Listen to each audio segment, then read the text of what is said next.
I'm your Jesus-loving and potty host, L.A. Sprague. Welcome to Christians with Chronic Illnesses.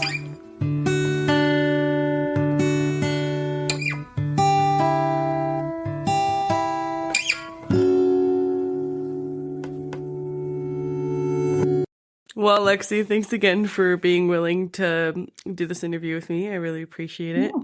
Why don't you tell us a little bit about yourself? That's such a broad question. I guess one thing about myself is that I hate that question. Like, I'm like, do you want to know my favorite color? Do you want to know Tell us your hobbies and something you're passionate about. okay. My hobbies are I love to read. I love to bake. I'm actually recently started getting into making homemade donuts because I'm gluten-free and it's really hard to find gluten-free donuts. And so I was like, well, why don't I just make my own? Yeah. So I've been testing out a new flavor like every week, and my coworkers currently love me because I bring them to work all the time.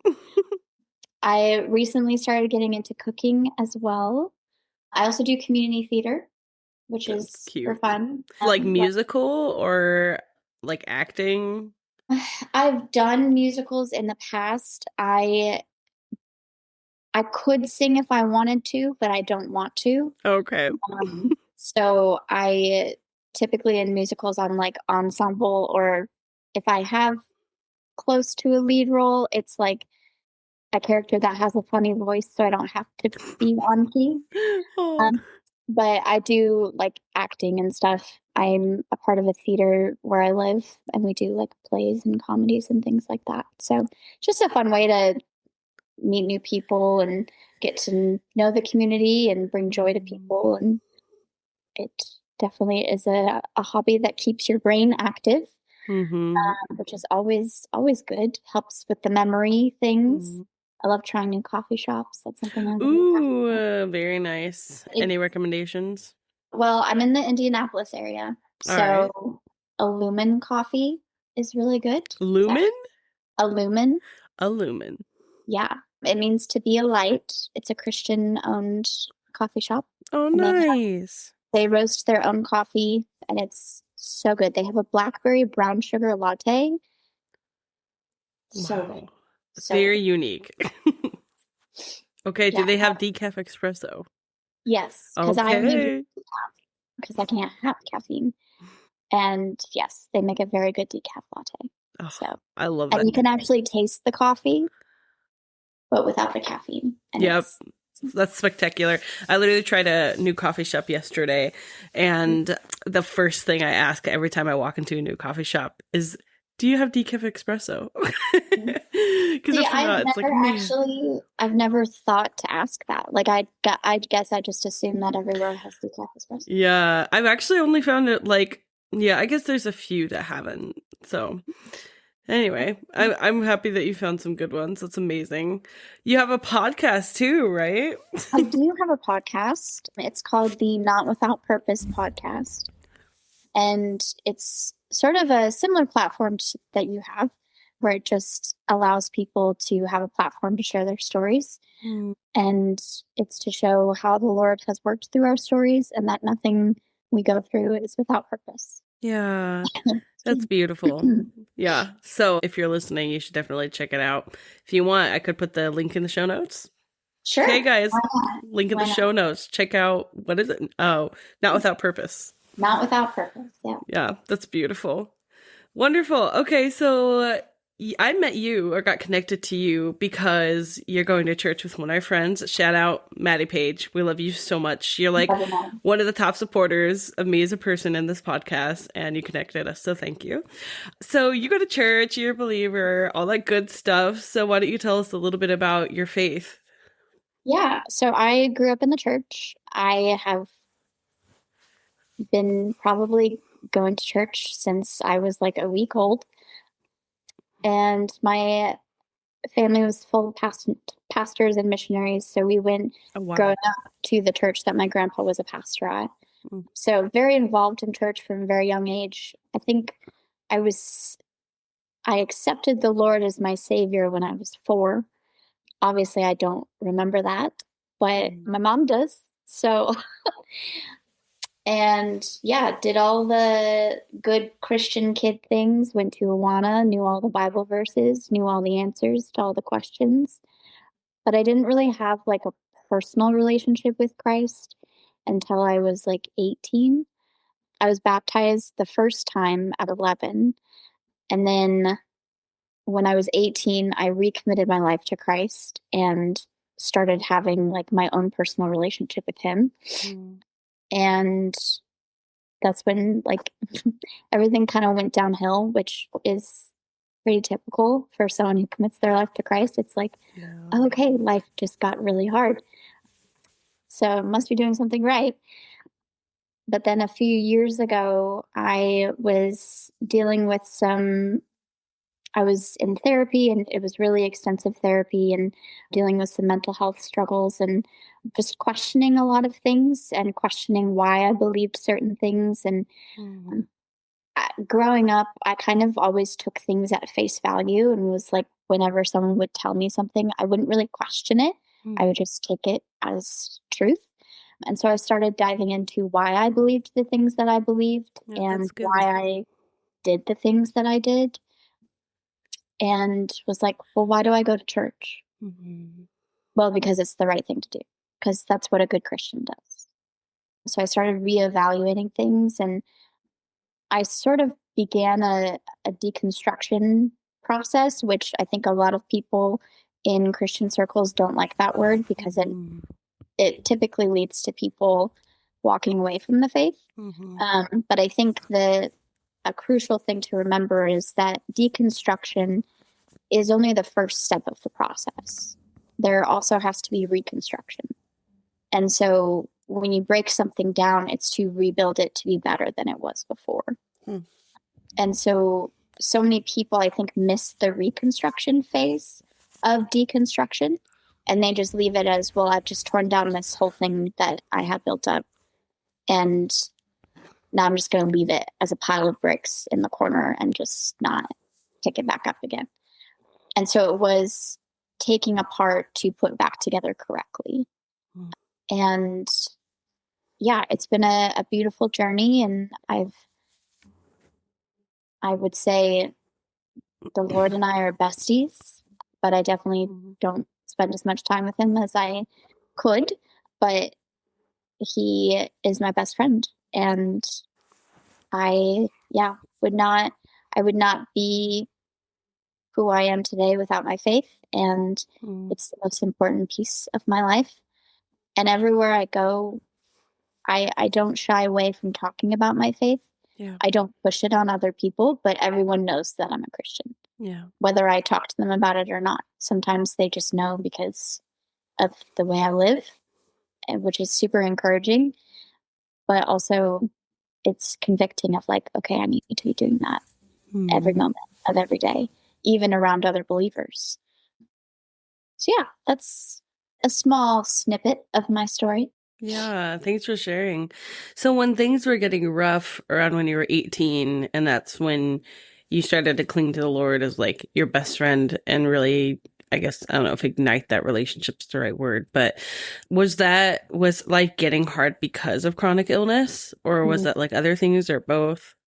yeah, it was definitely a lot of health issues kind of came up to the surface after that. It was actually, gosh, I think it was September of 2015 that I recommitted my life to Christ. So I guess I was seven. I don't remember how old I was. It's That's too long okay. ago. And it was July of 2016. I had just come back a month prior for my first missions trip. Mhm. And I was just like on fire on the, after coming back from a missions trip, you're like, you are on the mountain. You are Yeah. just, I am high on the Holy Spirit. Hmm. Um, and I remember coming back from that and being like, I don't want to lose this fire. I just want to like commit everything. Right. Yeah. And so I remember going to church that week and I was like, Lord, my body is yours. Like, do with it Mm. whatever you will. Mm. And I just want to like live on fire for you. And I think we really have to be careful when we say things like that because the Lord actually is like, okay, if you're gonna say that, we're gonna test this theory and see if you actually mean what you're saying. And so a month after that, I actually had a grand mal seizure in the middle of airport security on the way home from a trip with my mom. Man, what's a And that grandma started, seizure? what's that? What's a grandma seizure? So it's what, like when you hear the word seizure, it's what you think of when you hear the word seizure. So it's convulsions, foaming at the mouth, like going, becoming unconscious, Hmm. uh, all of the typical just Yeah. seizure things. And I had had seizures as a kid, but I had had what are called petite mal seizures. And so they're just like, or absence seizures, but they're just like, you just kind of zone out for 30 seconds and then you come back to. And so it's almost like your brain does a little reset and Mm-hmm. then you're back. And so I was diagnosed with epilepsy as a kid. But at that point, I hadn't had a seizure since I was like 8 or 9. Hmm. And so I had gone about 11 years without having any seizures. And then I just had this grand mal seizure Wow. in, out of nowhere. And we still don't know what caused it. We still don't know why it happened. Hmm. I wasn't on medication at the time for seizures. I wasn't being treated for them because the doctors were like, you just outgrew it. It was just childhood Right. epilepsy. And so you're fine. And then all of a sudden, I just had this seizure in which there's, I say this all the time, but I'm like, there's never a good time or place to have a seizure. Yeah, I bet not. But I would say the worst time and place to have a seizure is when you're about to step through the metal detector in TSA, and because the paramedics couldn't come and get me because we hadn't walked through the metal detector yet. So my mom had to like carry me through the metal detector Oh, after I was seizing so we could get to the paramedics. So what?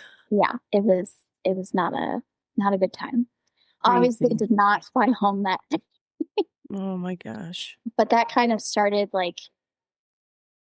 that started a domino effect of a lot of other things coming into play, just like health wise, but also just a lot of stuff like in my family and losing a couple family members who passed away and a lot of mental health struggles. And so it was just, yeah, it was sort of like one Mm. thing after another kept Yeah. rolling. And I would say up until like 9 months ago, it was just it was just a constant snowball Mm. of thing after thing after thing. Wow. Um, so yeah, I'm glad that you've had some relief in the last 9 months. yes, me too. It's been quite, I'm still like unsure what to do with it because I'm like, feels like that was 9 years ago, the last 9 years or so have been like Mm. just living in survival mode and just trying to Yeah. get through. And now it's like, oh, happy and like life is good. Oh, And right. is this what joy feels like? We don't, what am I supposed to do with this? Mm. So Yeah. weird. It's a good weird, but Yeah, it's absolutely. unfamiliar territory. Adjustment. Yeah. Yeah. Well, I hope I hope you'll be able to let it be. I know that sometimes we can self-sabotage if we're used to a a constant of chaos, or if that's the familiar. I know a lot of people say that, the reason people self-sabotage is because it's more familiar to be in chaos. So I hope that you're able to just let it be while it will, because chaos will come, inevitably. It always does. But Yeah. hey, if you got a period of peace, I hope you're able to live in it in the fullness. That's awesome. Yeah, I'm also glad you were able to like find Christ and hope in the middle of that. And I'm sure that I hope that that was helpful for you having him there. Yeah. Yeah. I definitely I would not have survived the last 9 years without. Wow. Wow.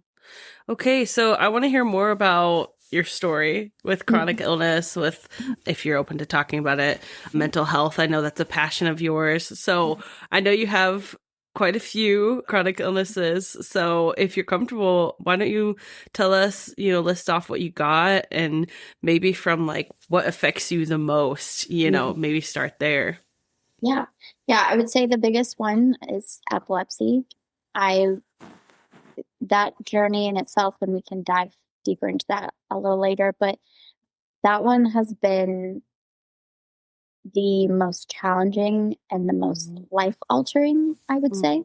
Okay. Um, and I've had I was diagnosed as a kid. I went 11, 12 years without having any seizures. Then I had that one random seizure. And then this last year, I was actually re-diagnosed with epilepsy and am sort of on a treatment plan for that.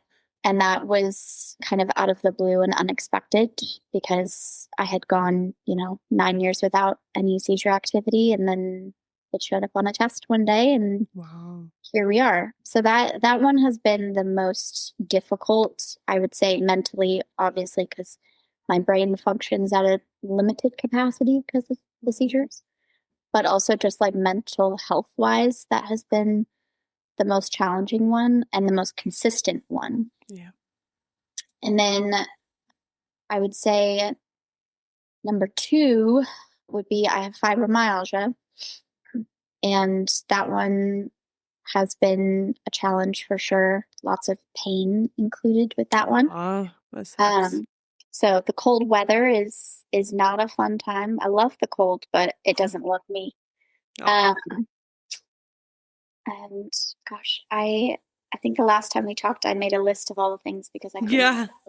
And Yeah. I remember that list is I could pull it up. You want me to pull it up? I'm like this is just seizure brain. I can't remember anything. Which is just amazing that I do theater because I'm like, how do I remember all of these lines? Um, I would say number three would be I have chronic migraines, and yeah, those can be challenging. I have an IgA deficiency, which means that it's an autoimmune disorder and it causes like really bad allergies and it causes your immune system to just pretty much attack itself. And so I get a lot of sinus infections, which I'm pretty sure I'm getting one right now. Oh, no. And so like seasons of stress, which I'm not stressed right now. It's just the weather and Yeah. time of year. But when I'm in seasons of stress, my immune system does not do so well. And so I get sick really easily. Mm. And that also causes really bad allergies, which then causes migraines. So it's like the migraines are kind of a double whammy. And then I have what is called an Arnold Chiari malformation type 1, Okay. It's a which mouthful. is, yeah, super fun. But it's pretty much when I was born, my skull didn't form properly. And so, for anyone who doesn't know this, you actually have two sets of tonsils. You have the ones that everyone knows about in the back of your throat, but you also have cerebral tonsils, which are tonsils in the back of your brain. And they are what allows the spinal fluid to flow from your brain to your spinal cord. And if your skull does not form properly, those tonsils don't have room to be, I guess, in the form that they're supposed to. And so they become herniated because they're like squished up in there. Mm. And so that causes the spinal fluid to not flow properly from the brain to the spinal cord. Mm. So it can cause a buildup of pressure in the brain, which causes migraine type headaches. So three to Man. three, and like lots of dizzy spells and lots of pain and like nerve pain. Motor function can be altered. And the more herniated your tonsils are, the worse your symptoms are, of course. Thankfully, mine is very minor. My tonsils are only herniated by like 3 millimeters, Mm. which is good. So typically, the only like treatment for that is surgery. And thankfully, mine is not bad enough that I have to have surgery, Okay. which I'm very grateful for. But it is like combined with everything else I have, it does cause some symptoms, Yeah. which normally people who have very low herniation don't have symptoms, but because of everything else I have mixed in, it just kind of Hmm. makes me a little bit more sensitive to those things. So, Yeah, kind of exasperates other symptoms yeah. and conditions. So yeah, and I've got a couple other things where that are sort of like a mystery, and so I probably have more. We're unsure, and we're just yeah gonna hope that one day we figure it out, and if not, that's fine too, because I don't need to make the list any longer. Yeah. I mean, if it would help to, treat it, that's always great. And sometimes, though I know you already have diagnoses, I know sometimes, at least for me, it's like once you get one, it's like, okay, cool. At least I know like something. And so I probably haven't been as proactive about seeking diagnosis as I need to. Mm. But for some people, like, and I think definitely for me, before I had any diagnosis, like, it's so huge to like find that. But I'm glad that you're at a point where you're like, I'm content. Like, Like I got enough to deal with. I can just figure out. And some of the things are just like, well, you're like, okay, well, I know that this causes this to happen, so I'm just gonna, you know, alter this lifestyle or, go on a different diet and that helps. And so it's just figuring out how to manage things. And if you can manage things, then it's like, mm, I don't really need a diagnosis because a diagnosis yeah. usually means another medication. And I Hmm. already have Granny pill organizer at Hmm. 29. I don't need any more pills. Yep. Yeah, totally understandable. So, can you tell us more about epilepsy? What is it? Do you know? Like,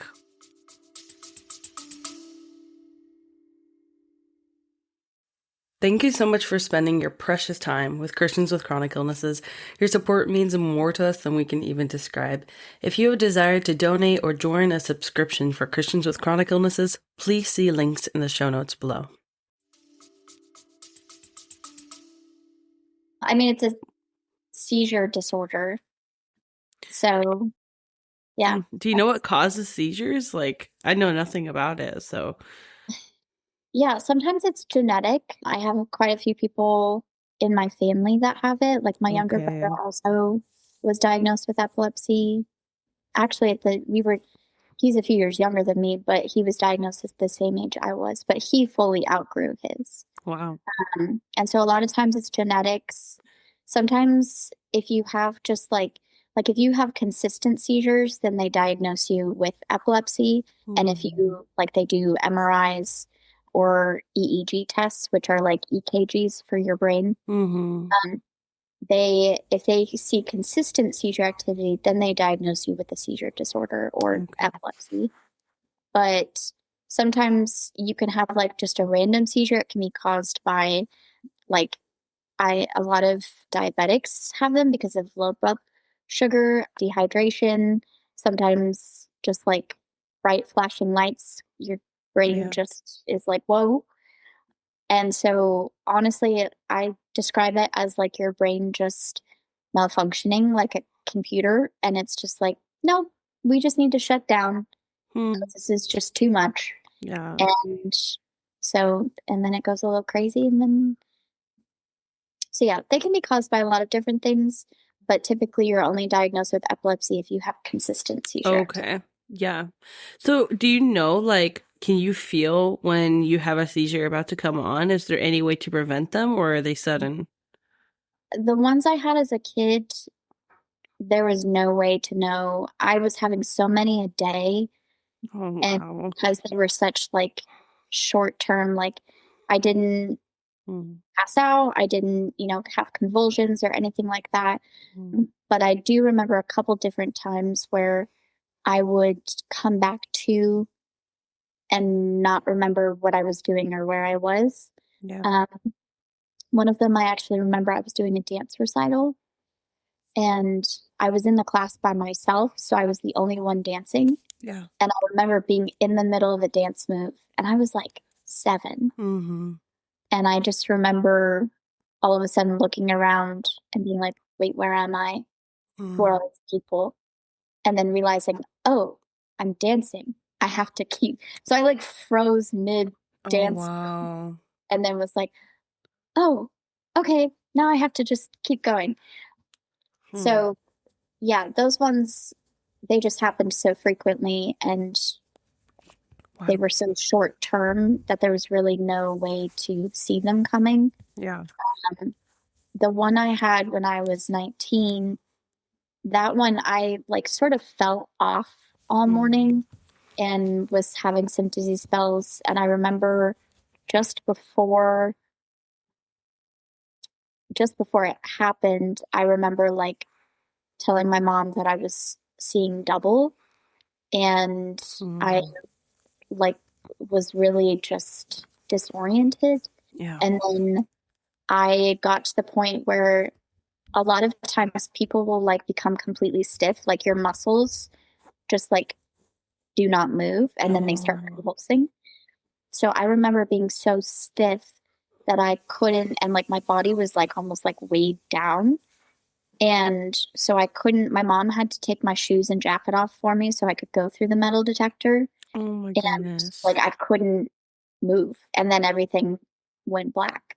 And I was sort of in and out of consciousness all day. I probably honestly had multiple seizures that day, but I don't really remember most of the day.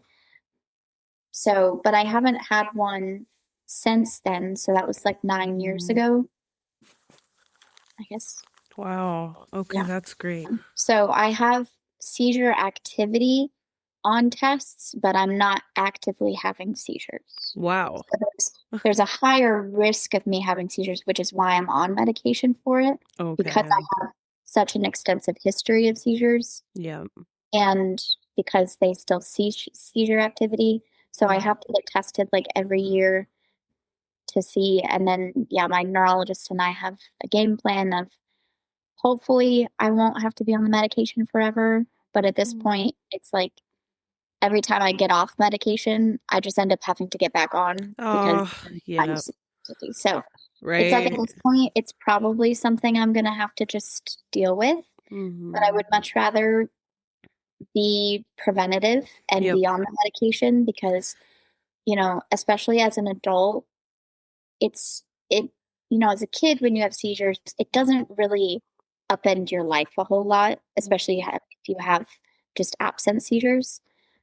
But as an adult it's like if I have a seizure and am unconscious, I can't drive for 6 months. Like it's illegal for me to drive. Wow. And so there's so many more things that like, can I work, can I do things that I enjoy, and so it prohibits you from doing a lot more things if you're not careful. So I'm like, I would like to just like live my life. And if that means being on a low dose seizure medication for the rest of my life, Yep. and that means I can just live a full life, then I'm okay with that. And I don't have really any side effects from this medication.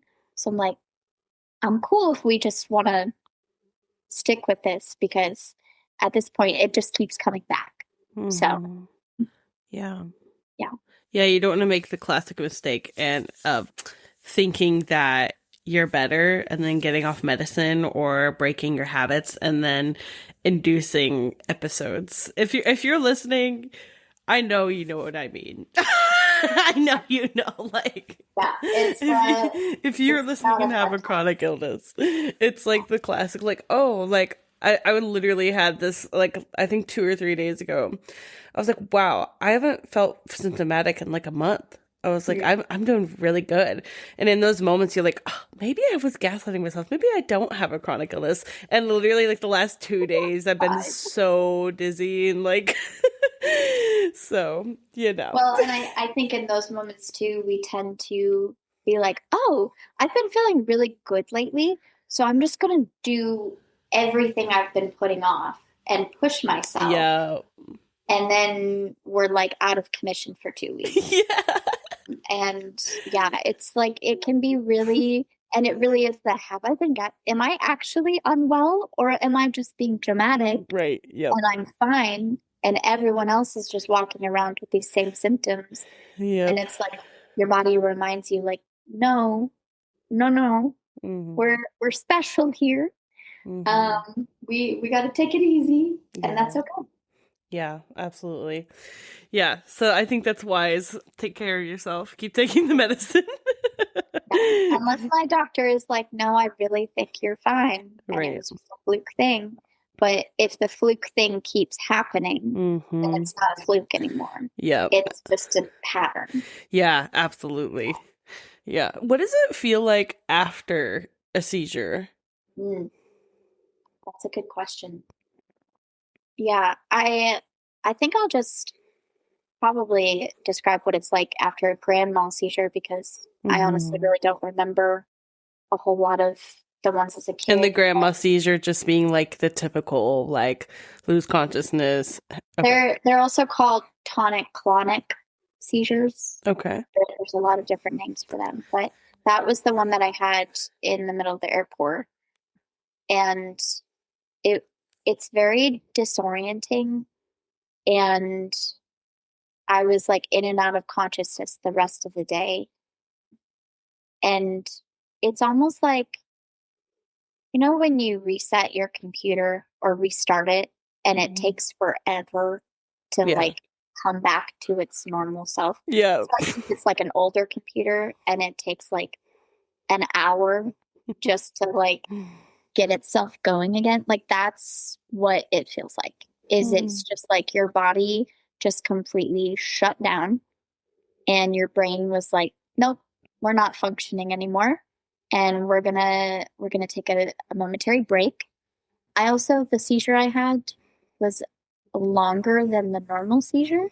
Mm. And so my brain took extra time to restart and reboot. Mm.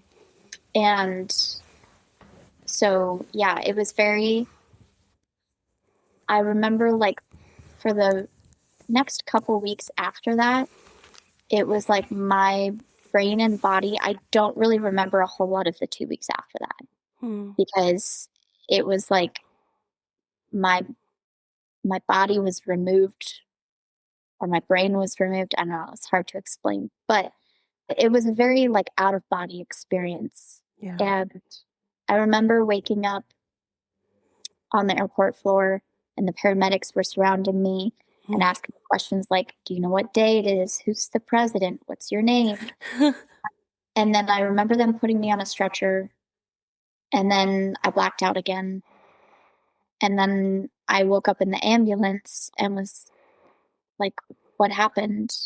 And they were like, you just had a seizure in the middle of the airport. And then I blacked out again. And it was just Oh like my on and off all goodness. day. And then I remember like waking up in the hospital. My family was there.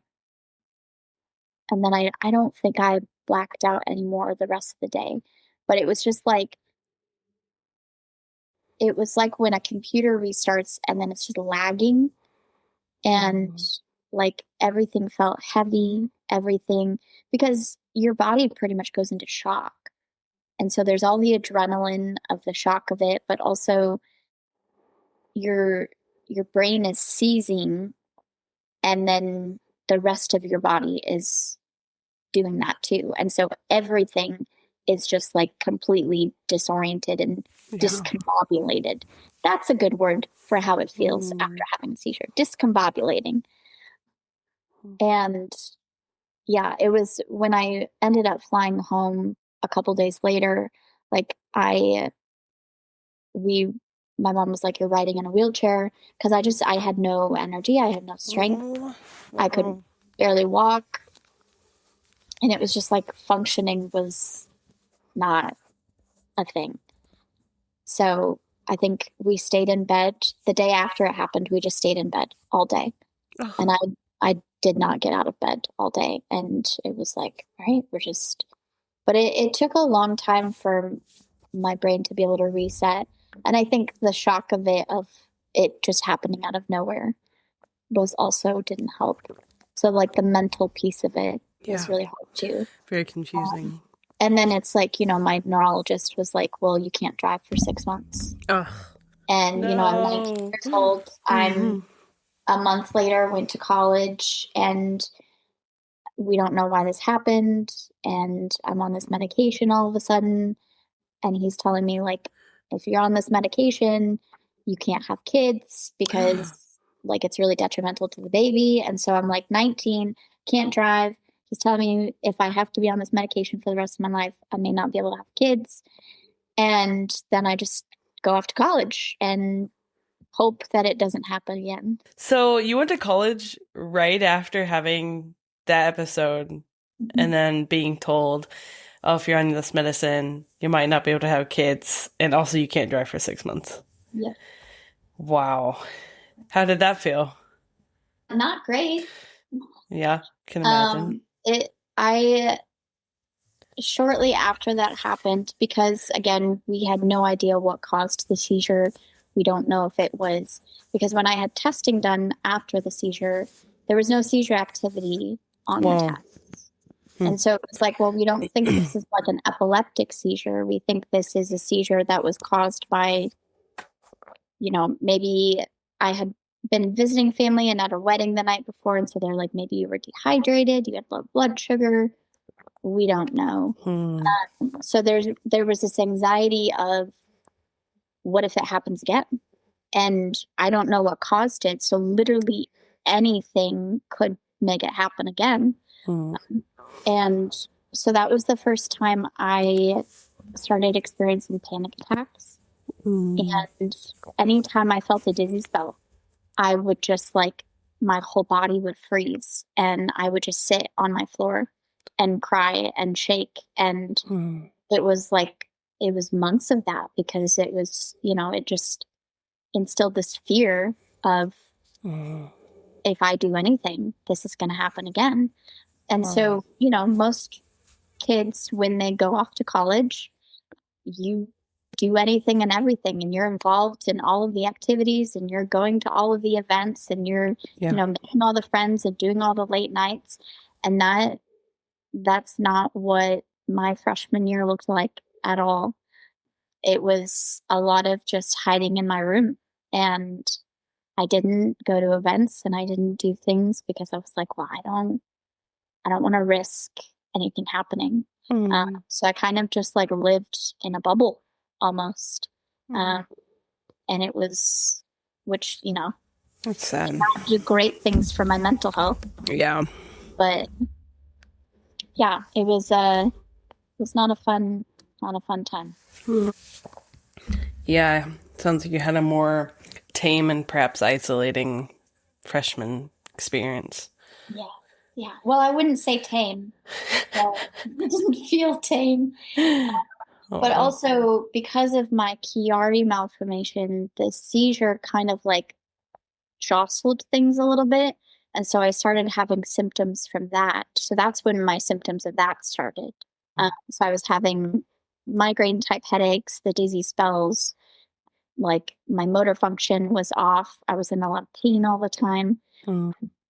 So actually, later the next spring, my symptoms just kept getting worse. And so we were convinced I had a brain tumor because Oh. I had seizure and all of the things. So my neurologist ordered an emergency MRI, and that's when we found out I had the Chiari.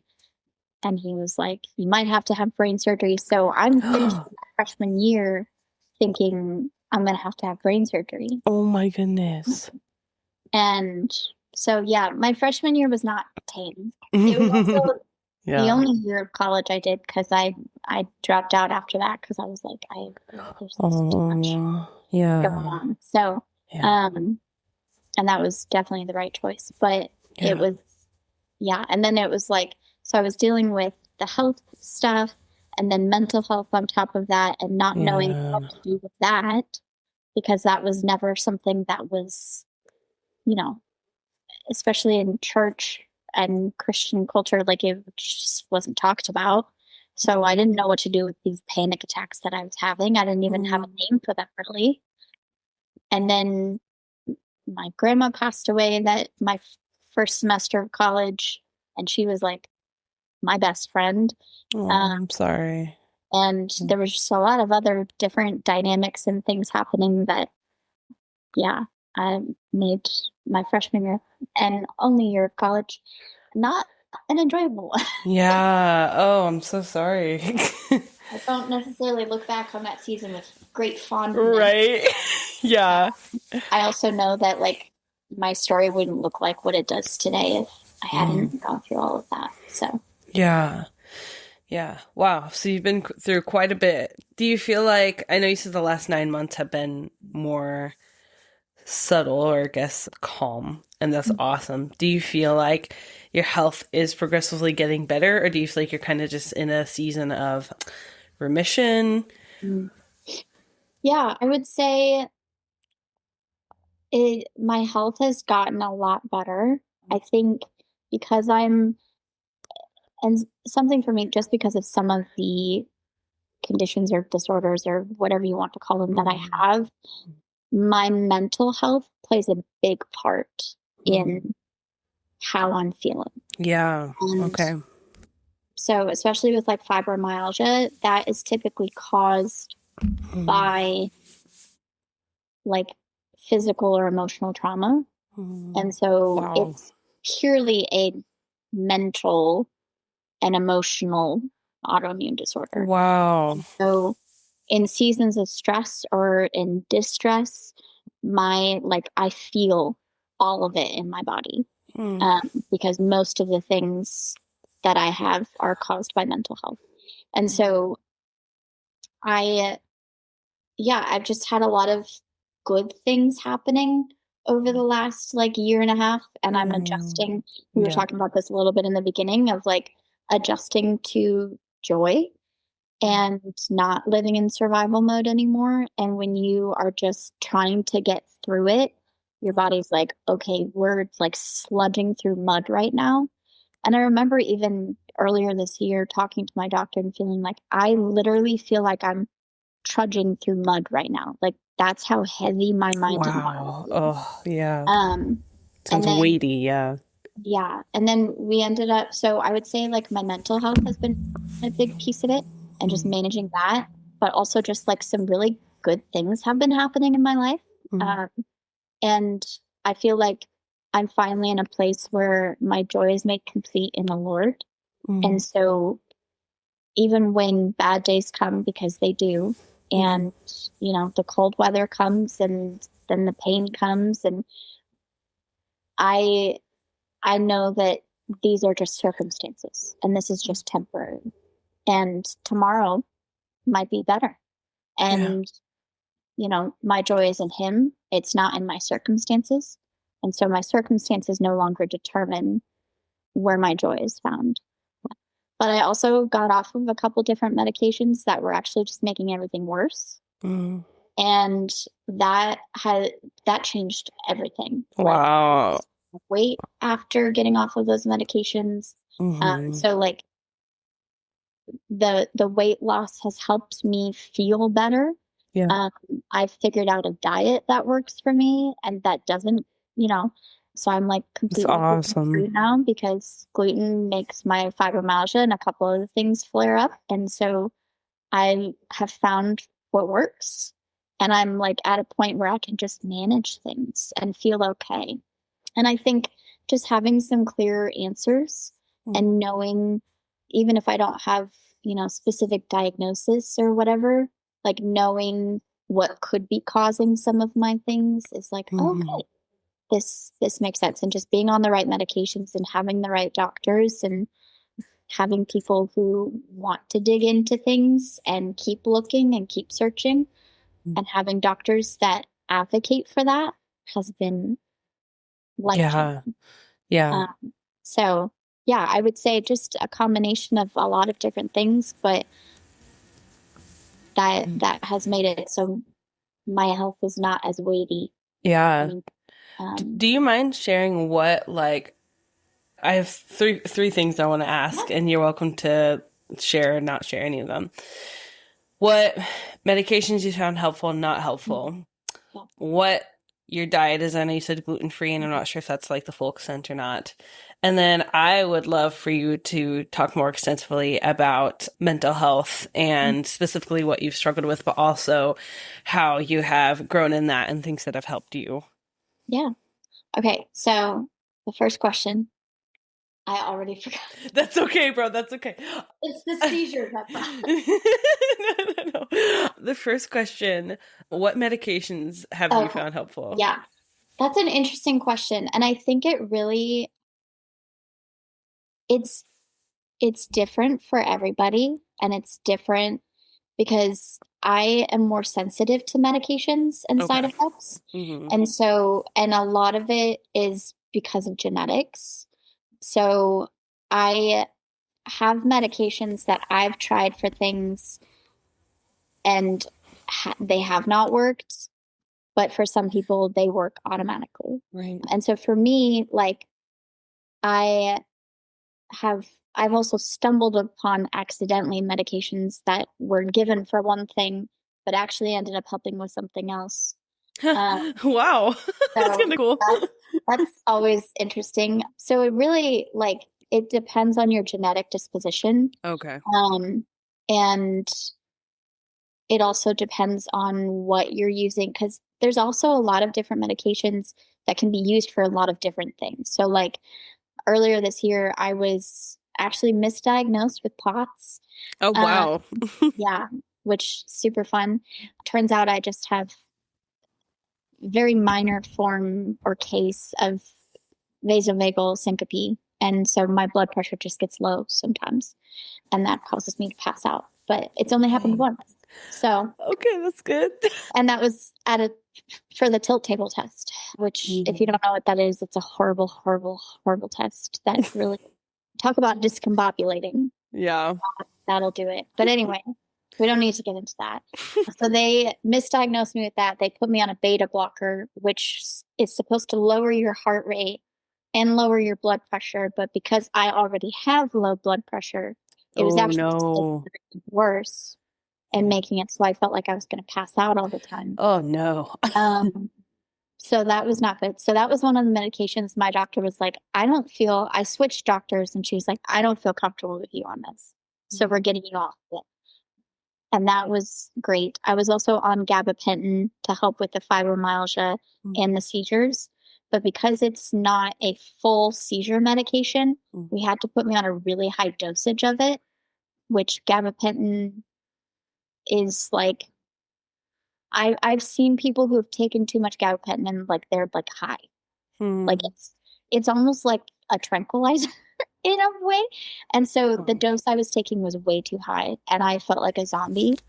And yeah. it also made me gain a lot of weight and just like made me feel terrible. So we got off that, put me on a full seizure medication, and then that's when it was like, oh, I feel like a human being again. Oh, So, yeah. but for some people it works and it helped with my pain from my fibromyalgia, but I would much rather be in pain than feel like a zombie and Oh, not feel like I can't function. right. So, but again, like it really just depends on your genetic disposition and how you like, you know, how your family members react to certain things and if you have Mm. a certain, you know, Yeah. um, so like if you're someone who's struggling to find a medication that works, gene testing might be a good idea because it'll show you like, oh, because of your family's genes, you actually should like steer clear of this medication, Huh. especially if you're looking into medications for like anxiety or depression or any like mental health medications. Gene testing is really, it's not covered by insurance, of course, because why would it be? So it's a little pricey, but I have heard it does great things. I almost did it at one point, and yeah, it's super helpful to know like, oh, because of my genetic disposition, I actually shouldn't take this medication because Yeah. it'll just make things worse, or it won't help, or the side effects will be too strong. Yeah. So yeah, but I've tried a lot of different medications for a lot of different things, and it's not always a fun journey. Yeah. Once you find the ones that work, it's great. It's worth it. Yeah. It's worth it. But it could take like 10 years. Not to be discouraging or anything, but it could take a while. Yeah. But push through. Push through. It's worth it. And then the second question was Diet. diet. Yes. So yeah, I went probably a little over a year ago. I started an anti-inflammatory diet because so many of my things are inflammatory, and I was just like, everything hurts and I feel inflamed all the time. So I started that. I did that for like 3 weeks and was like, this is too much, because it was like you really were so limited, and you had like the recipes you had to make were just like, they were insane. So I was like, this is not something that I can sustain long term. But I noticed, so gluten is one of the things that you cut out when you go anti-inflammatory. And it was like 3 days after I started this diet, I had something with gluten in it. And it was literally just like a flour tortilla. And when I tell you, I was in so much pain, like 20 minutes after eating this. And like I felt it everywhere in my body. And I had some of the worst stomach cramps I've had ever. Wow. I was like, oh, maybe there's something here. So I started noticing anytime I ate gluten, it was like I felt it everywhere in my body. Wow. So it was like, all right, I guess we're going gluten-free. And sometimes I can eat things with gluten. I think it depends on the type of flour that's used or the type of wheat. But I also did a lot of like allergy testing earlier this year, and was like, I just wanted to know everything that was going on. Turns out the only thing I'm actually allergic to is barley, Okay. which is really random. Mm-hmm. But it's found in a lot of gluten-free things. Oh, And no. so I find that sometimes, even though I'm eating something gluten-free, my stomach still hurts because it has barley in it. Oh, But man. I don't really I honestly forget half the time that I'm allergic to barley. Right. But yeah, and because of my IgA deficiency and my immune system, I've been tested for celiac, but an IgA deficiency can cause a negative celiac result. Wow. So it says I'm not celiac, but because of the deficiency that I have, I most likely am. So, but I would have to do further testing and do like a whole scope with Right. my doctor. And I'm like, And why do all that I'd if you can just, rather eat gluten-free? continue being gluten-free because I'm already doing that. Yep. And so I don't worry about like trace things, and like I use regular sugar, not gluten-free sugar, because I'm like, there's no flour. Like I know it's made in the same plant and it's a whole thing. And if you're seeing that, please do that. Yeah, right. But I don't have to necessarily worry too much about that. And that the diet thing has just like is the game changer. Like I feel more pain when I don't eat right. And being gluten-free encourages you to eat more whole foods and more vegetables. Yeah, it does. It sure does. Things that are good for you. And like I actually prefer brown rice pasta over regular pasta. Yeah. And that may be just me gaslighting myself because that's the only pasta I can eat. Right. But it makes me feel better. So it's fine. But yeah, just like, and it's helped me enjoy cooking because I've been learning how to cook things that make me feel good. And so and things that I enjoy. So it's been kind of fun. It makes things a little bit more complicated when I want to go out to eat. And it makes other people's lives a little bit more complicated. But I just, work around it, and I eat before an event, or I bring my own food or whatever. Yeah. So it's a learning curve, but my friends get all the benefits of me trying new gluten-free recipes because then I'll bring them to work. Right. Your donuts. Oh, cool. So, it's kind of fun. It was stressful at first and not super because it was like, oh, there's, and there's so many things that I wish I could eat. Like I would just love a really good yeast donut. Aw. I, I could eat one.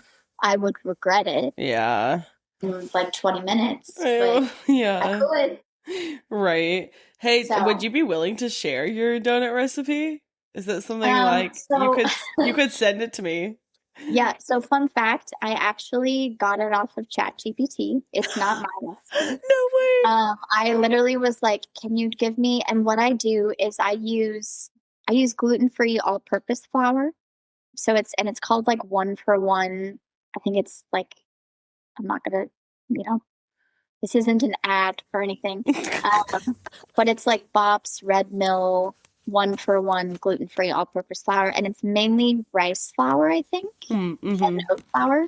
Okay. Um, but it's so you can use that in substitution for regular all-purpose flour, and you can use the same exact measurements. Yeah, that's Well, I awesome. just use regular recipes and then use gluten-free all-purpose flour instead. Okay. So I just Googled like, hey, I just looked up in ChatGPT. I want to make, what were the ones I was going to make this week? Oh, gingerbread donuts with a brown butter glaze. What? Fancy. Um, Wow. and ChatGPT was like, okay, here's the recipe. And then I just use whatever flour I use. Yeah. So if it's a recipe that calls for all purpose flour, that's the way to go. Yeah. If it calls for like self-rising flour, I haven't tried one of those yet. But Okay. so you can just literally look up on ChatGPT any kind of flavored donut. And I do baked donuts, so I have like the pan that I stick in the oven. I don't fry them because I'm not that adventurous yet. Yet. Um, but yeah, so ChatGPT. Okay, sweet. Third Kind of. third question. What about like mental health? What have you struggled with and what have you found helps? Yeah, which I guess these would also fall under chronic illnesses. I Yeah. have mixed anxiety and major depressive disorder. And I think I've always had them. I also have CPTSD, which is complex post-traumatic stress disorder, just from some events that have happened in my life, one of them being the seizure. Mm. But yeah, I would say for the anxiety piece, that one I am still sort of navigating. I used to have like horrible panic attacks, especially right after the seizure. And in seasons where, there's stuff going on in my family or whatever, I would have really bad panic attacks where I couldn't speak. I would literally just sit there frozen for like 20, 30 minutes, not be able to move, not be able to speak. Wow. And sometimes I would be crying. Sometimes I would just like have no expression or emotion.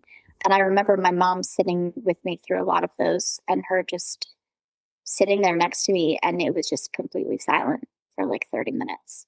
And so my whole body would just shut down. And I have done a lot of extensive therapy. I've been in therapy for 7 years, Wow. which is a long time. Mhm. And I've finally gotten to a place my therapist actually told me a couple months ago that I'm stable. And my doctor said the same thing around the same time. And I was like, I'm sorry, that's never been a word someone's used to describe. Dude, congrats. That's But I'm awesome, Lexi. stable, I guess, Yeah. for now at least. That's awesome.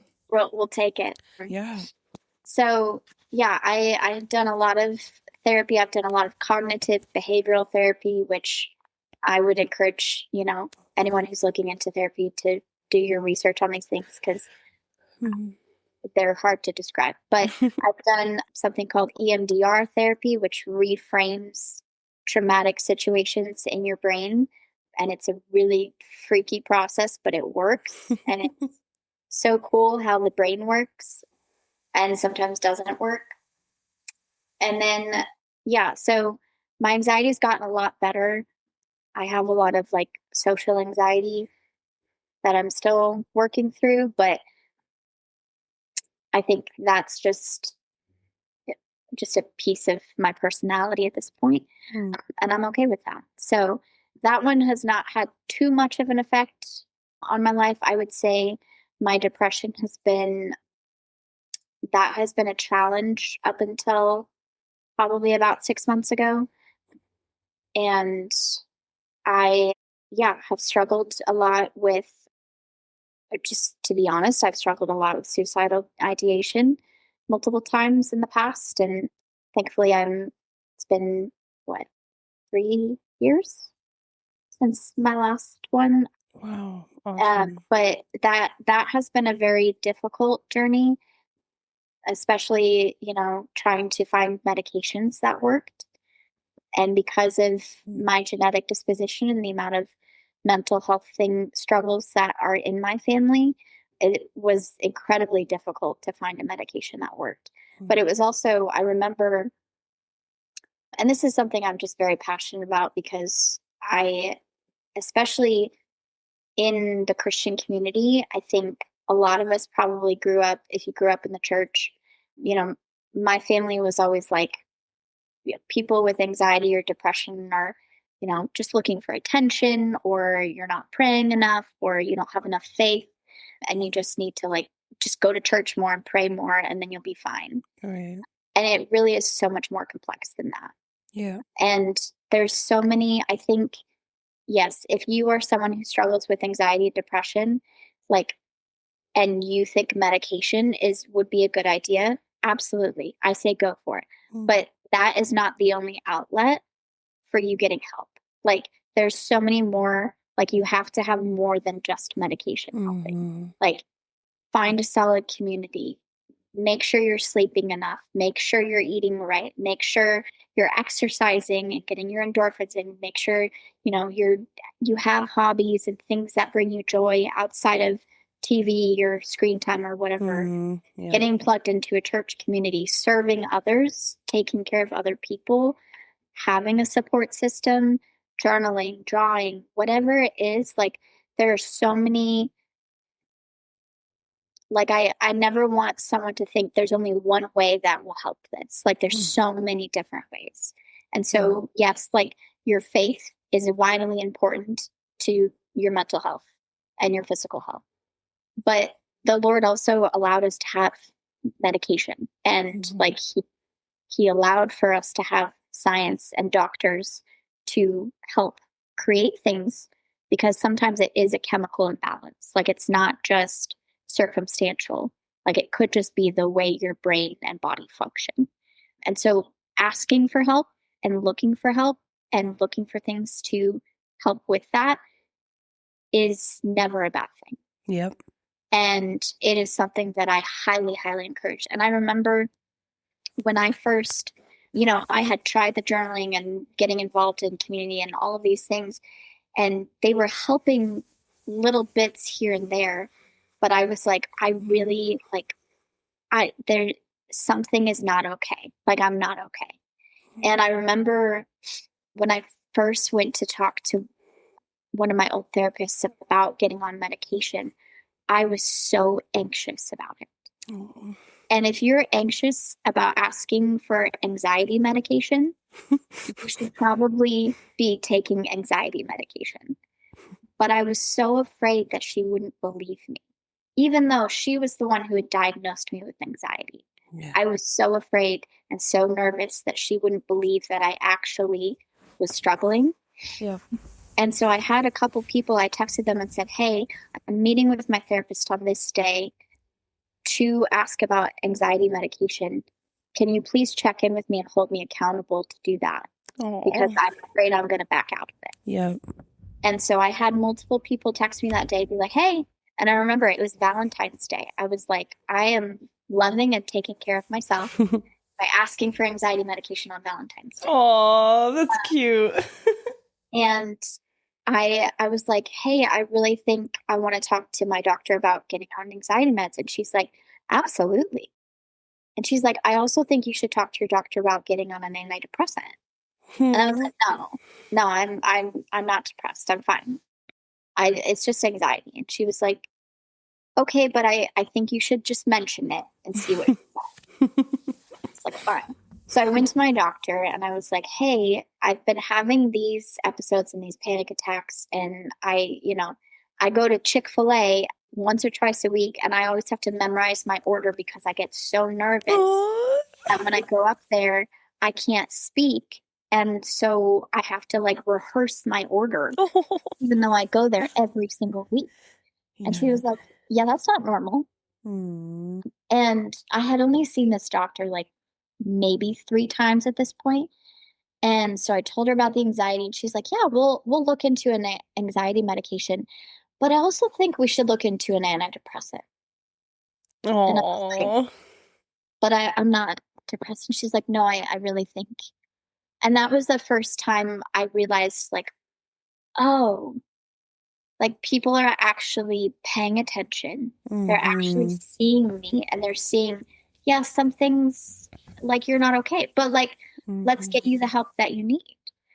And that was the beginning of testing out a lot of different medications. I was on one for a while and just was like, I felt numb. I was like, I I don't want to feel nothing. I just don't want to feel so big that I can't function.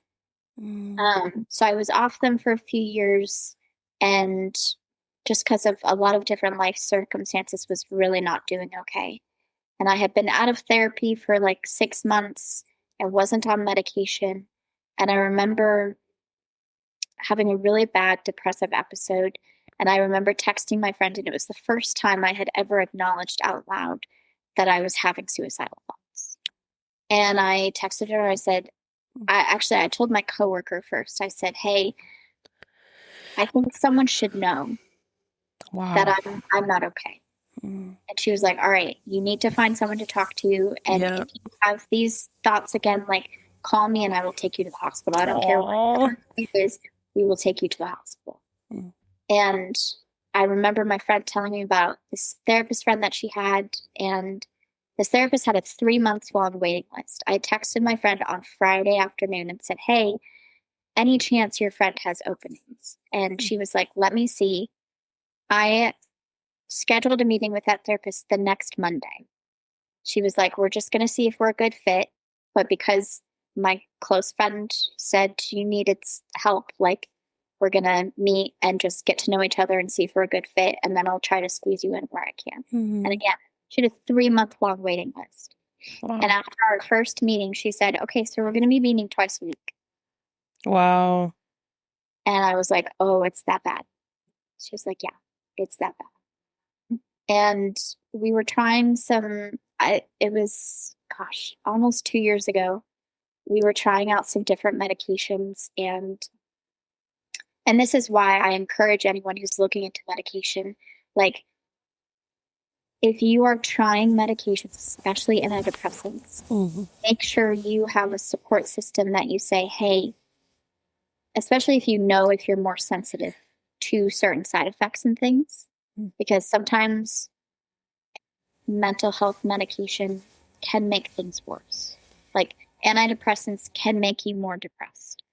And so I remember, because I know that I'm more sensitive to these, I remember texting. I had one coworker, I had someone that lived near me, and I had a friend at church. I texted 3 people and said, hey, my doctor is about to try some antidepressants for me. Like I'm going to start trialing these antidepressants. And I need you to check in with me at least once or twice a week to Mm. make sure I'm okay. Aw. I will not reach out myself. Wow. And I need you to check in and be like, hey, how are you doing? And it was someone from every area of my life Wow. that, so I always had someone on call pretty much of Yeah. like, hey, how are you doing? And so when I would go into work, my coworker would be like, Lexi, how you doing today? How you doing today? No. Are you feeling happy? Are you feeling low? Like let me get a read. So make sure you have at least one person that you text and say, hey, can you just check in on me? Yeah. And it's okay to ask people to check in on you because sometimes we get carried away, we get busy, and we don't, it's like not the first thing on our mind. And it doesn't mean you're not a priority. It doesn't mean you're not important. Yep. It's just we all get busy and get distracted. Yep. But make sure you reach out to at least one person, a safe person that will will text you once or twice a week, even if they have to set a reminder on their phone. And they just say, hey, how you feeling today? Yeah. How are the meds working? Do you feel better? Do you feel worse? What's the status? And I tried 2 different medications, and I actually ended up pretty much having a nervous breakdown Mm. and having to take time off of work. And it was not good. The medications did not sit well in my Uh-huh. system and Mhm. with my brain. And my doctor recommended that I do gene testing because she's like, we've tried at this point, I had tried like 5 or 6 different antidepressants Oh over the my years, goodness. and they just either made things worse or they made me feel like a robot. Yeah. And so I remember going to my neurologist, and he had put me on a medication to help with my migraines. Hmm. And it was an antidepressant. And 2 or 3 weeks later, I told my doctor, I was like, this medication's not helping with my headaches, but I feel happy and calm, Oh. and like I feel okay. And I think it might be helping my depression. Wow. And she was like, okay, then let's up the dosage to an antidepressant and just use that as your antidepressant. And I felt no side effects. And I've been on Wow. that medication for a year and a half now. And, we've elevated the dosage in certain seasons. We've lowered it in Yeah. certain seasons. I'm on a really manageable dose now. And I Awesome. feel great. And I may not have to be on it forever, Hmm. but I may have to. And that's okay. Yeah. That's just, I have a chemical imbalance. And that's okay. So never be afraid to ask for help. Never be afraid to ask for what you need. But know that there's so many different avenues and so many different things. And there's not just one straight answer to getting Hmm. help, whether it be physically, mentally, spiritually, whatever. And yeah, just make sure you have at least one safe person in your corner that you can go to and ask for help and Yeah. tell them, hey, I'm not doing okay. Can you take me to the hospital? Can you give me a ride to a doctor's appointment? Like, Hmm. have those people. Find just one person Yeah. that you can say, hey, I'm not okay. And Yeah. I need help. And I don't know where to start. Yeah. And that's okay. That's beautiful. Yeah, I totally agree with that. It's so important to advocate for yourself and seek the help that you need, even if you're scared. Like, it's totally, I think, valid to be scared of medicine, especially when you haven't taken it before. And hearing stories like, oh my gosh, trying 6 different medications and making things possibly even worse is scary. But eventually you found one that really helped you. And I know for some, for whatever reasons, maybe medication isn't possible. I love your recommendation to just have, like, don't be afraid to ask people to check in on you. I would love to hear how your chronic illnesses, including mental and physical, have impacted your faith, and Mm, also how Christ has impacted your health. yeah.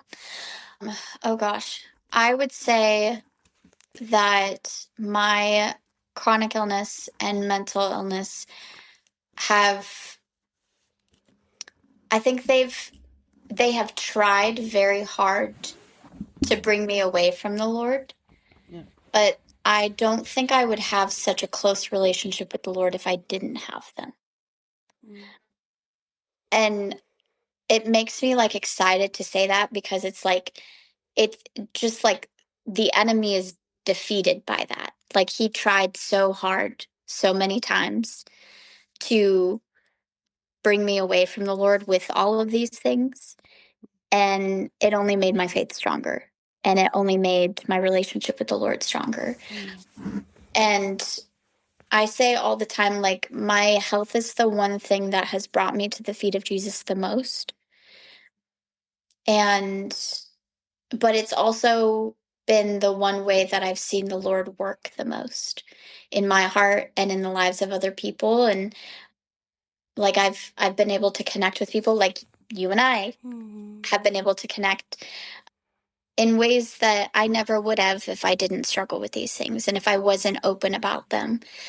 So, yeah, I would say my illnesses have tried very hard to pull me away from him, but they've only gotten me closer. Oh.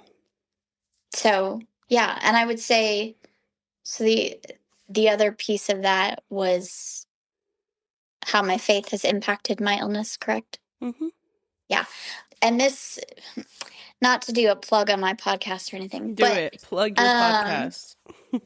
this is honestly like the reason I started the podcast was because through there have been other things that I've dealt with in my life that have made me question like where were you, Lord? Like, why did you allow these things to happen? But there has never been a moment where I've questioned, why did I have to deal with all these health problems? And I've always sort of known that they were happening because he wanted to bring himself glory through that. And if I got to be a small piece in the puzzle of bringing him glory, like, sign me up. I mean, it's going to be difficult. And there have been days where I'm like, really? It could have been anything else, Lord. Mm. But I have seen the way that he has used my story to bring himself glory, and like that's what we're here for. Like Mm-hmm. that's what that's our intended purpose. And so I am seeing myself live out my intended purpose through my health problems. Mm. And I have never once questioned why these things had to happen. I just knew, okay, they're happening for a reason and they're not without purpose. And that's why I started the podcast, is because it's like nothing nothing he allows us to go through is without purpose. But if you think of like the story of Job, like the enemy literally had to ask the Lord for permission to let these things happen to him, to have all these things taken away, to have him struggle. Like he has to get through Jesus before he can get to us. So if the Lord is allowing him, the enemy to take these things away or to, and if the Lord is allowing these things to happen, there's a reason for it. There's a purpose in it. And it's to bring him glory, and it's to further the kingdom. And like that's why he created us. Mm. And Yeah, can I so, ask you a question about that? yeah. Yeah, so I know like a lot of Christians struggle with that view of like it can feel like a suppressing or a all Mm, self-serving God to yeah. put people through pain, chronic illness, for his glory. And Yeah. but you say that as a positive thing. So I wonder, could you expound on why you think that's a good thing? Yeah. Yeah. Gosh, that's such a like, of course, this is the moment where my brain decides, nope, That's we're okay. we're done functioning. That's okay. So the one time I need my brain to show up, Hmm. it's like, huh? I mean, if we think about the glory of Christ, right? And what he had to go through. Like everything we go through is, not to minimize anything that we go through, because there's so many of us who have gone through really hard things.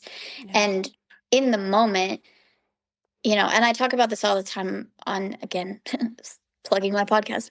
love I that. talk about this all the time on my podcast, but it's like when we're going through things, we don't sit there and think, oh, I can't wait to see how the Lord uses this.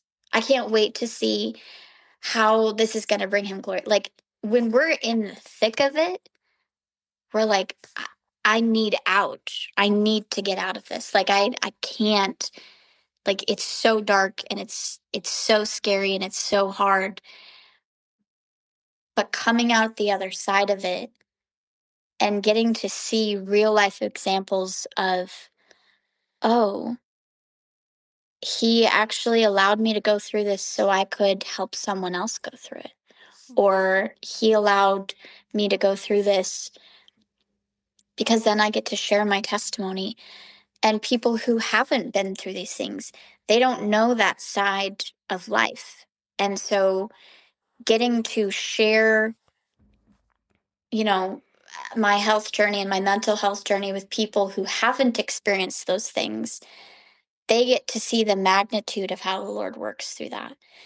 And I don't know if I'm answering your question at all. That's okay. And my brain is trying to like go a Yeah. million different miles with it. But No, that's okay. I yeah. I wonder if like I don't know if I can give it a good answer either because I think Mm, it's just a very good question.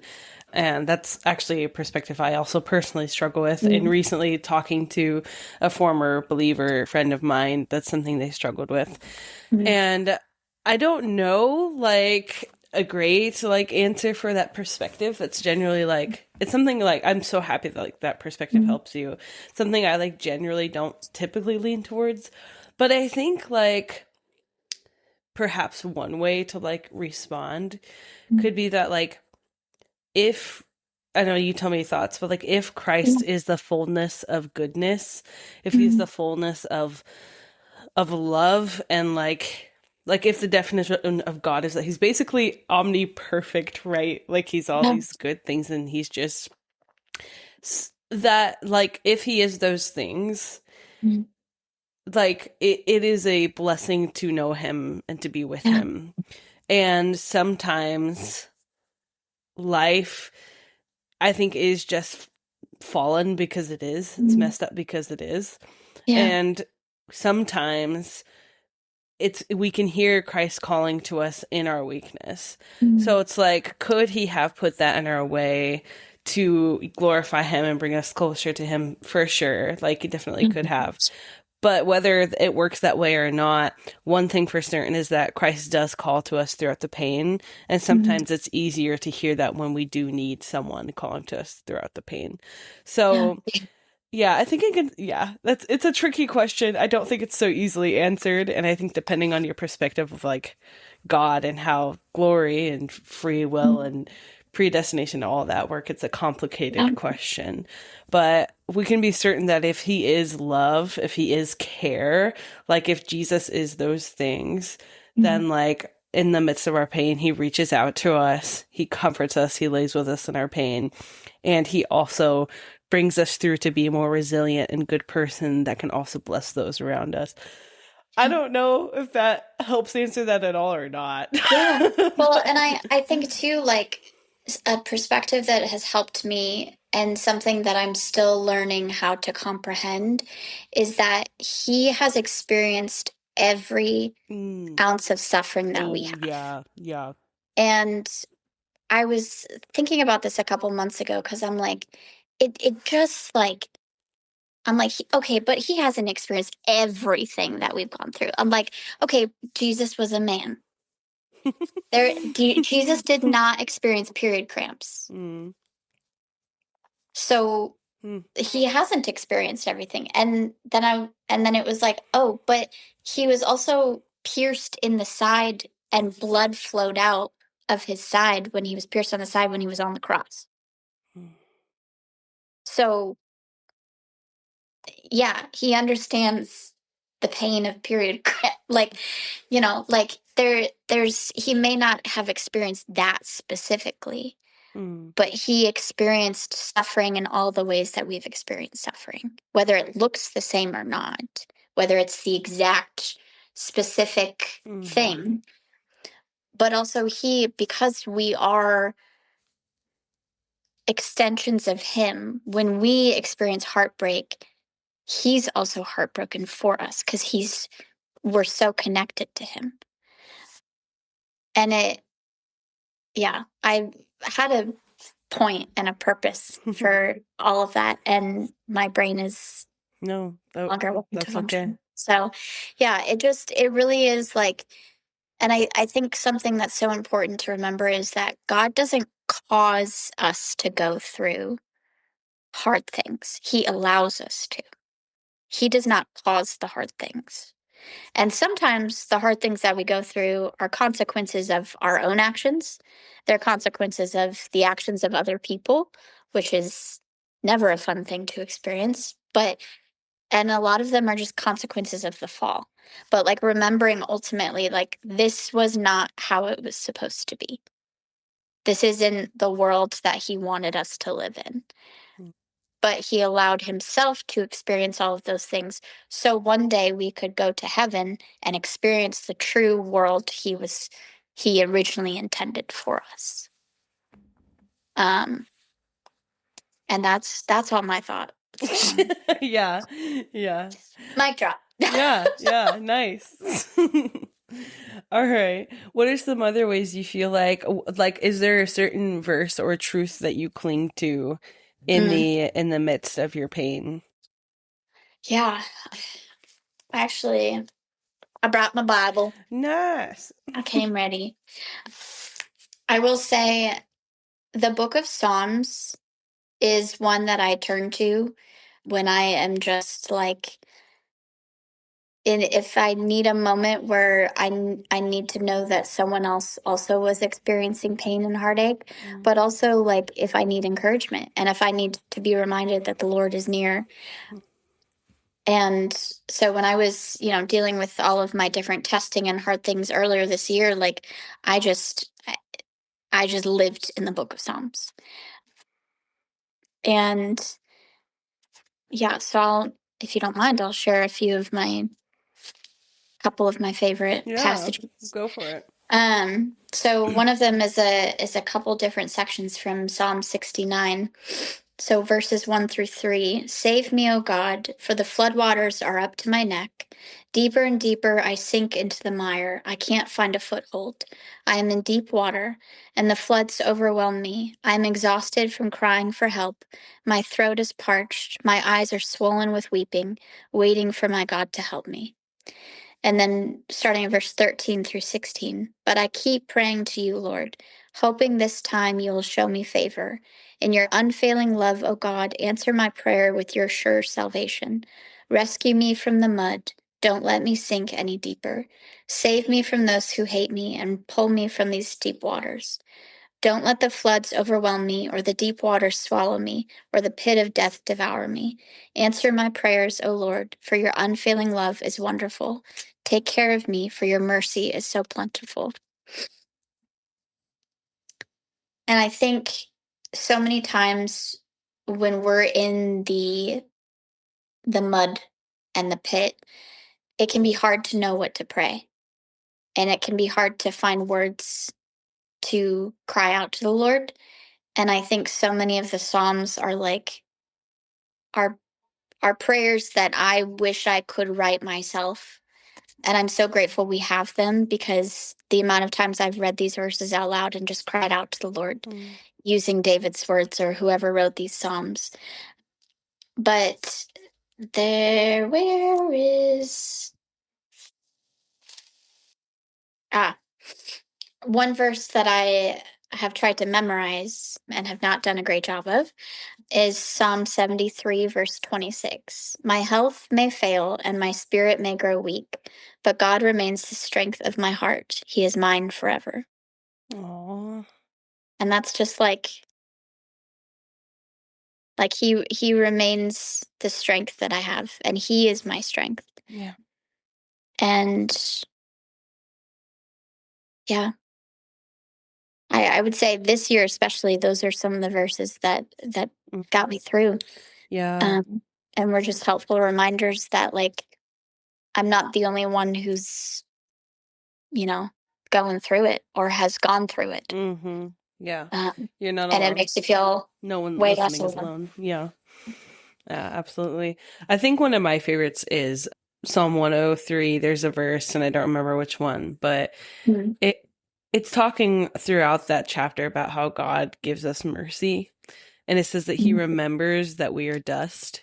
And I oof, love that. Like you were talking about deconstruction, and that's one thing.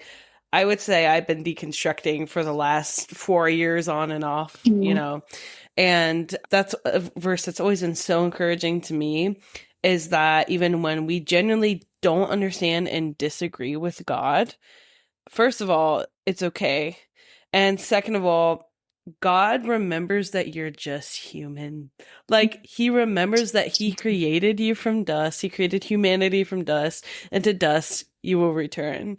yeah, And he has that compassion. Like, I don't think an immortal, like, transcendent God is expecting you to understand and wrap your Mhm. mind around what he's doing or why he's doing it. I don't even, hot take, think he expects you to agree or blindly believe. I don't think that. I really think that he must have mercy if he remembers that we are just human. Mhm. And so that's helped me in my times of doubt and angst and pain, is just remembering, okay, I'm just human and God knows that Yeah. and loves me despite that. And yeah, so that's a psalm that's really comforted me in my mental, illnesses and also physical ones as well.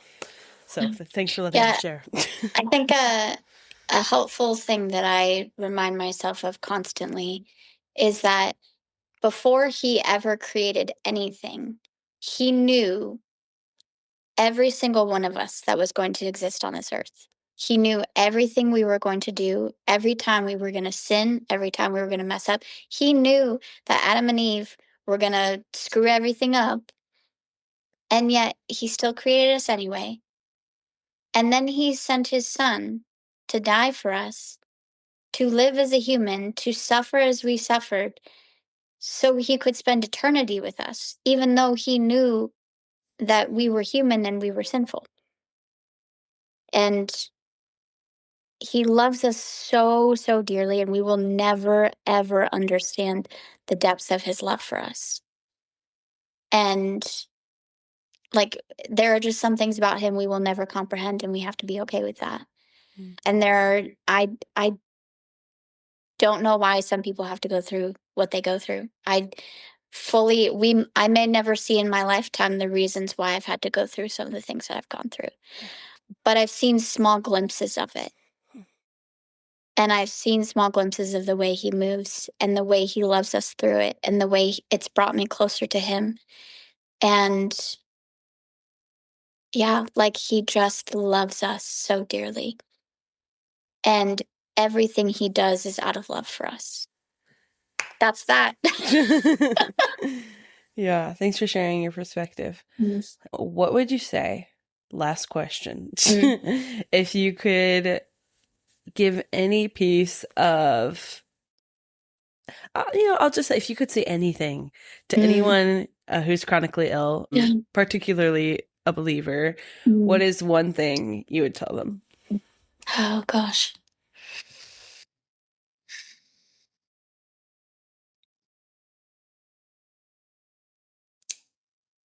Hmm. Trying to think of what I would want to hear. Oof, that's good. Yeah. And honestly, I don't know, because when I was in the thick of it, I didn't want to hear what other people had to say. I didn't want to hear the encouragement. I didn't want to hear it.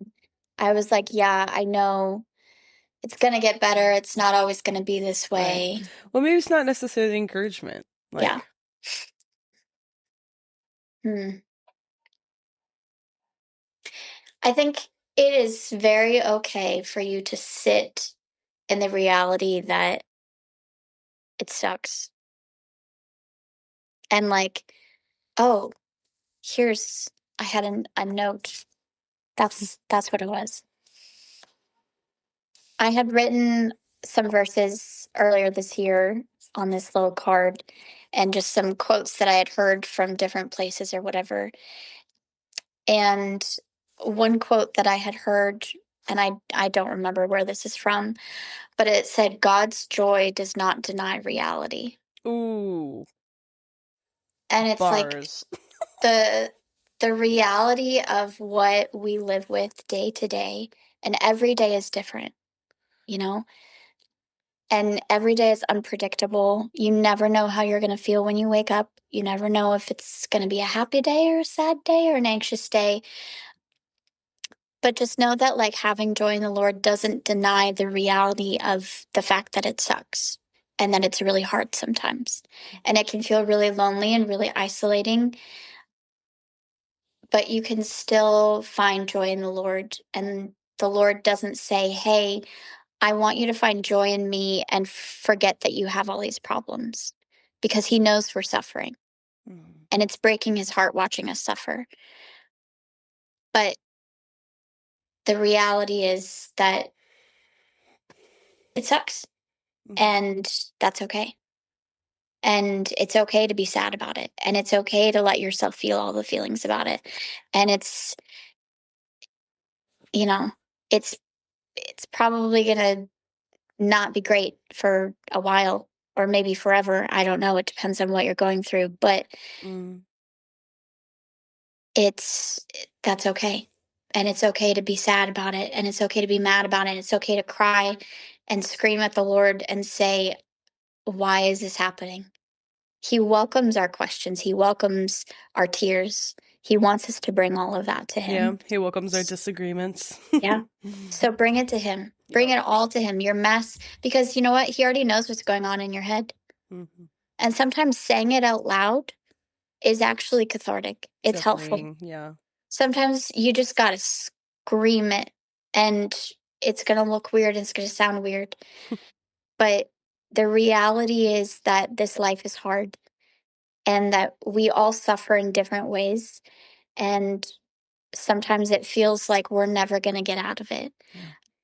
And for a long time, I felt like I was never going to get out of it. And right now, I'm living in a very peaceful on the other side of it. And it's not always going to be that way. You know, I'm going to have really hard days and I'm going to have really hard seasons still. But I'm on the other side and I can say it does get better. It it doesn't mean it always gets different, but it gets better. And yeah, I guess I would say as well, like, find your people. You have to, even if it's just one person, you got to have a safe person to talk to about stuff. You got to get it out of your own head because sometimes we get so stuck in our own heads that it just keeps getting crammed in there and then we feel Mhm. like we're suffocating. Mhm. So, like, find someone to talk to, therapist, the Lord, another human, whatever it may be. Like, find a safe person to talk to and say, hey, I'm not doing okay. I don't need to talk about it. I just need someone else to be here with me in it. Or I need to verbally process everything that I'm going through right now. Because if we let it just fester in our brains, it's not going to be good. Yep. So, find your people, find your person, and don't stay stuck in your own head Yeah. because it's And not always a safe place to be. yep. And I want everybody to remember that Christians, shameless plug for the podcast you're listening to, Christians with Chronic Illnesses is also a community. We have Mhm. a Discord chat, we have a Facebook page, and the reason that this was made was for that reason, for that purpose, so that you can connect with fellow believers who are genuinely suffering like you are, and that you can just be honest. And heck, even if you're not a Christian, I hope you know that you're welcome. Like Mhm. we, it's you're welcome. So if you don't have anyone and you genuinely feel so lost and don't know where to go, I mean, check out, Lexi's podcast, Not Without Purpose podcast. Check out the Christians with Chronic Illnesses community. Feel free to get connected and I'm more than welcome to connect you to the Discord chat or the Facebook group or whatever it is that you need. Like we're here for you. And yeah, so just do that. Get connected. It's so important. So Even if it's not with me and Lexi, dude, just get help. just Just do it. just get some help. No, just yeah, just make sure that you're not sitting in it alone because you don't have to. Yeah, And sometimes 100%. it means taking a chance and taking a risk. But life is not life without a little risk. Yep, Every time absolutely. you drive your car, you're taking a risk. So if you can drive your car, you can talk to another human and tell them what's going on. Yeah, absolutely. Well, Lexi, thanks so much. This has been a very enlivening, interesting Mm. episode, and I hope that you felt encouraged and heard and seen. And I have no doubt. I mean, I really enjoyed so much of what you said. I personally resonated with and was like, wow, we are very similar people. And I hope everybody listening was encouraged as well. Feel free, guys, to leave your comments and thoughts, and please check out Lexi's podcast as well. Yes, thank you for opening this space and giving people a platform to share their stories. It's really Yeah, important. absolutely. Thank you so much for being a part of the Christians with Chronic Illnesses community. Please remember to follow, rate, and subscribe to the show. You can also follow us on our socials at CWCI Podcast. And if you're interested in sharing your story, please email us at cwcipodcast@gmail.com. If you are interested in contributing to the production of Christians with Chronic Illnesses, please see the show notes below for subscriptions starting as low as $1 a month, or email us for a more direct way to give. This show is hosted and produced by Ellie Sprague, and our incredible logo, thumbnail, and overall CWCI artist is Brianna Middleton. This show is intended for entertainment and encouragement purposes only. Please talk to your doctor before trying anything you hear on this show. Until next Monday. I present to you The Supernatural Case of an Accidental Time Traveler by my husband, Paul J. Trumba. It's a super interesting book. I'm not even much of a reader, but I read through this thing pretty easily. It's pretty large print, and it's about 500 pages. You can find it on Amazon. It's about Lou Barrett, who suddenly finds himself in, London in the 1800s. He has no idea how he got there, and he goes on to form a really hilarious and cute relationship with a witch, a wizard, and a brawler, and they go on to fight supernatural evils together. I highly recommend. It's definitely for mature readers, but it's a really good book, and you can find it on Amazon. Again, that's The Supernatural Case of an Accidental Time Traveler by Paul J. Trumba.